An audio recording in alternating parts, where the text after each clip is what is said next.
నమస్తే, welcome to signal TV. నేను మీ ప్రత్యూష. ఇప్పుడున్న ఈ జనరేషన్లో మోటివేషన్ అనేది చాలా ఇంపార్టెంట్. ఎందుకంటే మనం ఏదైనా ఒక పనిని స్టార్ట్ చేయాలంటే నువ్వు ఇది చేయగలవు, నీ వల్ల అవుతుంది అని నిన్ను మోటివేట్ చేసేవారి కంటే నీ వల్ల కాదు, నువ్వు ఏం చేయలేవు అని నిన్ను డీమోటివేట్ చేసే వాళ్ళే చాలామంది ఉంటారు. అసలు మోటివేషన్ యొక్క ఇంపార్టెన్స్ ఏంటో తెలుసుకుందాం. ఇప్పుడు మన ముందున్నారు మోటివేషనల్ స్పీకర్ వేలంగిని గారు. నమస్తే మ్యామ్. నమస్తే అండి. ఎలా ఉన్నారు madam? Fine. What about you? చాలా బాగున్నాను మ్యామ్. మోటివేషన్ యొక్క ఇంపార్టెన్స్ మీరు అడిగారు కదా.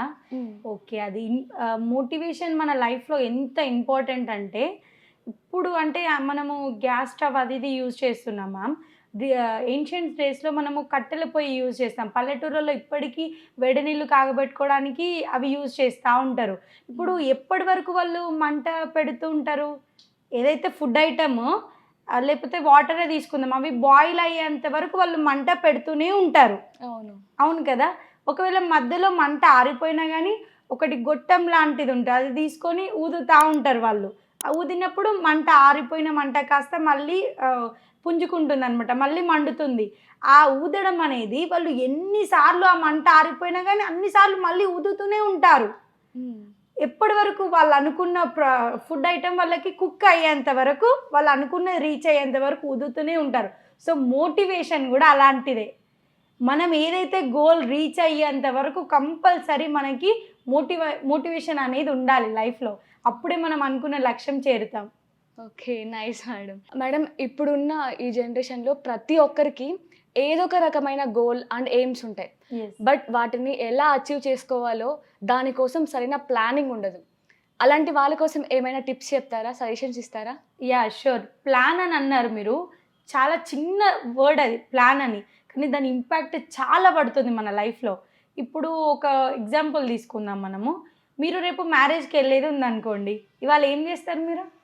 రేపటికి కావాల్సినవన్నీ ఈరోజే సర్ది పెట్టుకుని అన్ని ear rings, matching, bangles, everything, sari అవన్నీ సెట్ చేసుకొని, కొంతమంది ఒకసారి వేర్ చేసుకొని నాకు సెట్ అయిందా లేదా అని కూడా చూసుకుంటారు. అంత ప్లానింగ్. అంటే వన్ డే మ్యారేజ్ అటెండ్ అవ్వడం కోసం అంతే. అది మీ మ్యారేజ్ కూడా కాదు, వేరే వాళ్ళ మ్యారేజ్ అటెండ్ అవ్వడం కోసము, జస్ట్ మనం అట్రాక్టివ్గా అందరిలో కనిపించడం కోసమే మీరు అంత ప్లానింగ్ చేసుకుంటే, ఎవ్రీథింగ్ అలా ఉండాలని ప్లానింగ్ చేసుకుంటే, మరి ఎండ్ ఆఫ్ ద డే మీరు ఒక 67 years ఈ భూమి మీద బ్రతికి మీ ఒక లక్ష్యాన్ని చేరుకోవడానికి మీరు ఇంకెంత ప్లాన్ చేసుకోవాలి? చాలామంది ఓకే, కొంతమంది ప్లాన్ చేసుకుంటున్నారు.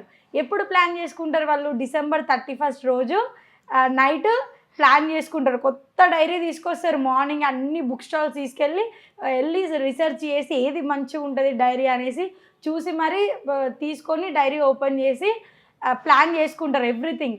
ఈసారి 2024 31st నైట్ ఓపెన్ చేశారు, మళ్ళీ అది 2025 నైట్ 31st రోజు ఓపెన్ చేస్తారు మళ్ళీ ఆ డైరీ. ఒక్కసారి ప్లాన్ చేసుకున్న డైరీ క్లోజ్ చేసేసి మళ్ళీ నెక్స్ట్ ఇయర్. అంటే మనం ప్లాన్ చేసుకున్న దాన్ని ఇంకొకసారి ఓపెన్ చేసి చూసేంత టైము లేదు, తీరిక లేదు. ఎందుకు అలా జరుగుతుంది అని అంటే, వాళ్ళకి ఎవరికైనా సక్సెస్ అవ్వాలనే ఉంటుంది లైఫ్లో. ఇప్పుడు ఎవరికైనా నాకు హై ఇన్కమ్ రావాలి, నాకు హై పొజిషన్ రావాలి, నాకు అందరూ రెస్పెక్ట్ ఇవ్వాలి, నేను అందరికన్నా బెస్ట్ ఉండాలి అని, అది హ్యూమన్ సైకాలజీ. కంపల్సరీ అది ఉండాలి. అది లేకపోతే ఆయన ఏదో సైకలాజికల్గా ప్రాబ్లం ఉన్నది అని అర్థం చేసుకోవాలి మనం. ప్రతి ఒక్క మనిషికి ఉంటుంది. కానీ దానికోసం వెళ్ళే మార్గంలో తను డిస్టర్బ్ అవుతున్నారు. కొందరేమో ఒక 10 days ప్రయత్నం చేస్తారు గోల్ కోసం, ఇంకా కొంతమంది 20 days చేస్తారు, కొంతమంది 1 month చేస్తారు, 1 year చేస్తారు.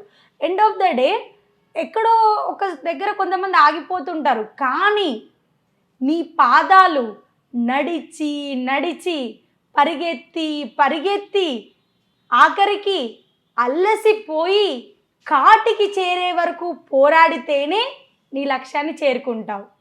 అంటే ప్లాన్ అనేది ఇంపార్టెంట్. మీరు అన్నట్టు చాలా ప్లాన్ చేసుకోవాలి. ఇప్పుడు ప్లాన్ లేకపోతే ఎలా ఉంటుందంటే, చీకట్లో గోల్డ్ రింగ్ కానీ ఏదైనా వెతుక్కోవడం లాంటి, చీకట్లో ఒక వస్తువుని వెతుక్కోవడం, అక్కడ ఏమీ కనిపించదు, వెతికినా దొరకదు.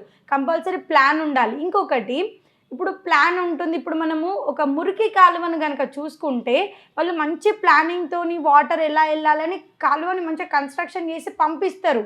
కానీ ఒక్కొక్కసారి ఏమవుతుంది, ఆ మురికి కాలువలో ఏమైనా డస్ట్ అలాంటిది ఫామ్ అయ్యి స్టోన్స్ అలాంటివి ఫామ్ అయింది అనుకోండి, ఇంకా మన గార్బేజ్ అనేది ముందుకు వెళ్ళేది అక్కడికి స్టాప్ అవుతుంది, ఫ్లో ఆగిపోతుంది.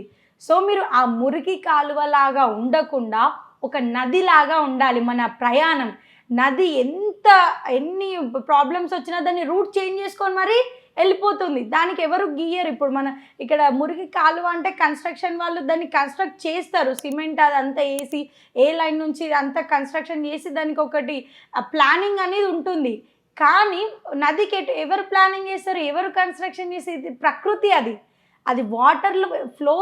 ఎంత పెద్ద కొండలు వచ్చినా రాళ్ళు వచ్చినా కొండల మీద నుంచి కూడా వెళ్తుంది. ఒక్కొక్కసారి లోపల నుంచి చెట్లు వచ్చినా ఏమొచ్చినా తన వే కొంచెం సెట్ చేసుకొని వెళ్ళిపోతుంది. అలా ఉండాలి మన ప్లానింగ్. అంటే మన ప్లానింగ్లో ఎన్ని ఆటంకాలు వచ్చినా మనం గివప్ చేయకుండా నదిలాగా ఎప్పుడు ప్రవహిస్తూనే ఉండాలి, సముద్రంలో చేరేంత వరకు, మన లక్ష్యాన్ని చేరుకునేంత వరకు. Okay ma'am.